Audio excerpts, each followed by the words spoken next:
Bismillahirrahmanirrahim. Assalamualaikum warahmatullahi wabarakatuh.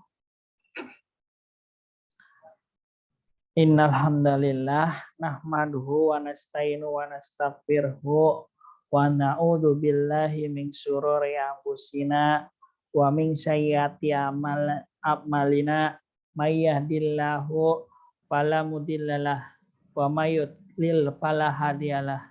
Asyhadu an la ilaha illallah wahdahu la syarikalah lahul mulku wa asyhadu an la ilaha illallah wahdahu la syarikalah wa asyhadu anna Muhammadan abduhu wa rasuluh.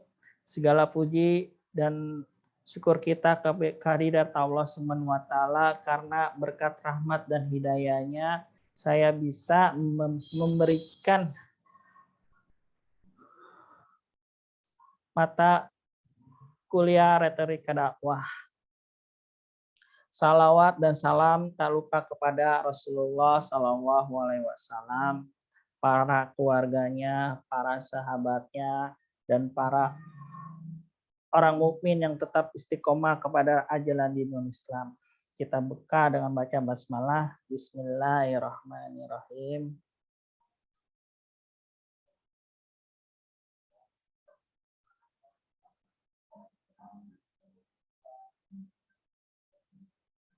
Saya Umar Hidayat dari semester 5.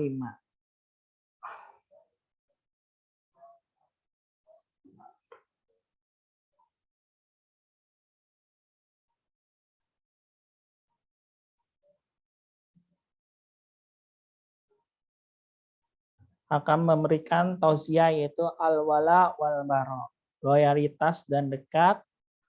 Al-wala sedangkan wal bara artinya memotong, memutuskan, membabat hubungan dengan kaum muslimin. Pada zaman dahulu Rasulullah SAW dan para sahabatnya yaitu Abu Bakar, Umar, yaitu bersaudara dengan orang-orang kafir Quraisy. Maka dari itu arti al-wala wal bara itu sangat melekat bagi mereka, yaitu menjauhilah saudara-saudara mereka yang jelas-jelas memusuhi Islam. Menurut istilah al-wala masdar dari fi'il waliyah, yaitu artinya dekat dan loyal, ittiba kepada Allah dan Rasulnya. Sedangkan wal bara artinya adalah masdar dari fi'il baro'ah yang artinya membabat, memutuskan hubungan, memotong hubungan, menjauhi kaum kafir Quraisy.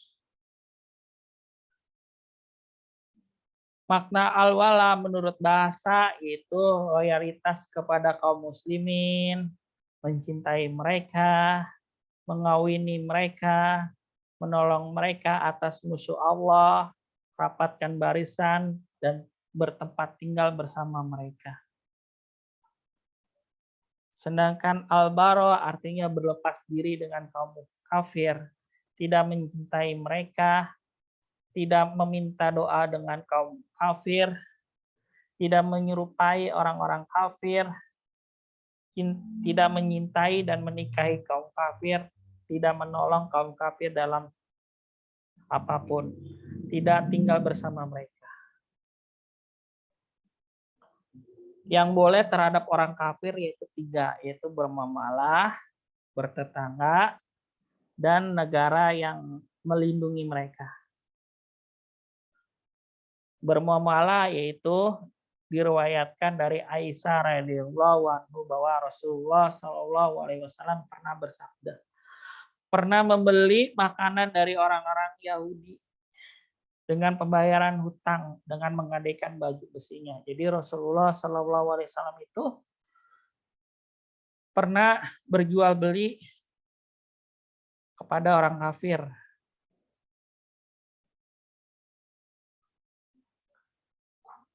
Orang kafir yang tidak menyakiti kaum muslimin itu tidak boleh kita bunuh. Allah tidak melarang kamu berbuat baik dan berlaku adil terhadap orang-orang yang tidak memerangi kamu dalam urusan agama dan tidak mengusirmu dari kampung halaman. kamu. Sesungguhnya Allah menyintai orang-orang yang berlaku adil. Quran surat Muta'ana ayat 8. Orang kafir yang memiliki jaminan keamanan. Diriwayatkan dari Abdullah bin Amr radhiyallahu anhu bahwa Rasulullah Shallallahu alaihi wasallam bersabda, barang siapa yang membunuh orang kafir yang berada dalam perjanjian damai, maka ia tidak akan mencium baunya surga selama 40 tahun perjalanan. Riwayat Bukhari. Jadi kita sebagai orang muslim tidak boleh membunuh orang kafir. Kalau tidak, orang kafir itu tidak mendahului kita. Kedudukan al-wala wal bara dalam Islam yaitu satu, bagian dari syahadat. Kedua, tali simpul iman yang kokoh. Yang ketiga, sebab hati merasa manisnya iman. Yang keempat, tercapai kesempurnaan iman. Yang kelima, dasar tegak agama masyarakat muslim. Bagian syahadat yaitu Quran surat An-Nahl ayat 35. Kata Allah, sembahlah Allah saja dan jauhilah tagut. Yaitu kata Allah, sembahlah aku dan jauhilah tagut. Tali simpul yang kokoh diriwayatkan dari Bari bin Azim. Rasulullah SAW bersabda, tali simpul iman yang kokoh itu adalah mencintai karena Allah dan membenci karena Allah.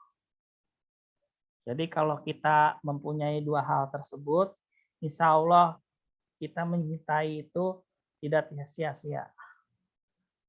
Yang tiga, sebab hati merasa manisnya iman. Diriwayatkan dari Anas bin Malik radhiyallahu anhu bahwa Rasulullah SAW bersabda, ada tiga hal yang barang siapa memilikinya di dalam hati, maka ia akan menemukan manisnya iman, yaitu mencintai karena Allah dan Rasul-Nya, mencintai seseorang yang ia sendiri tidak mencintainya kecuali karena Allah, membenci kekufuran sebagaimana ia benci dimasuki ke dalam api neraka. Jadi kita sebagai orang muslim harus mempunyai tiga hal tersebut. Mencintai karena Allah, mencintai seseorang karena Allah, walaupun kita tidak mencintai mereka, membenci kekufuran sebagaimana benci dilemparnya api neraka.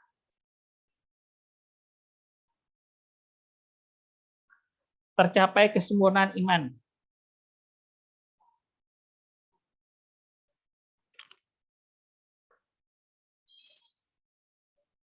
Diriwayatkan dari Abu Umamah radhiyallahu anhu bahwa Rasulullah SAW bersabda, barang siapa membenci karena Allah, memberi karena Allah, menahan diri karena Allah, maka ia telah mendapat kesempurnaan iman.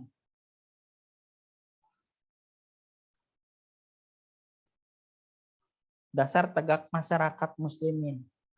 Bahwa muslimin itu diriwayatkan dari Nu'am bin Basri bahwa Rasulullah SAW bersabda,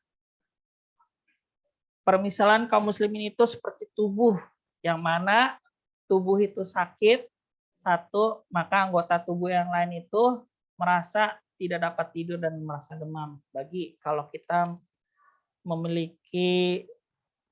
melihat saudara-saudara kita yang teraniaya, yang membutuh bantuan, kita wajib menolongnya. Kata Abu Bakar As-Siddiq berkata, tidak akan ada hal yang sulit jika dengan bantuan Allah. Karena Allah pasti akan memberi apa yang ia janjikan, yaitu balasannya surga. Alhamdulillah, itu saja yang dapat saya sampaikan. Syukron dan terima kasih atas perhatiannya. Assalamualaikum warahmatullahi wabarakatuh.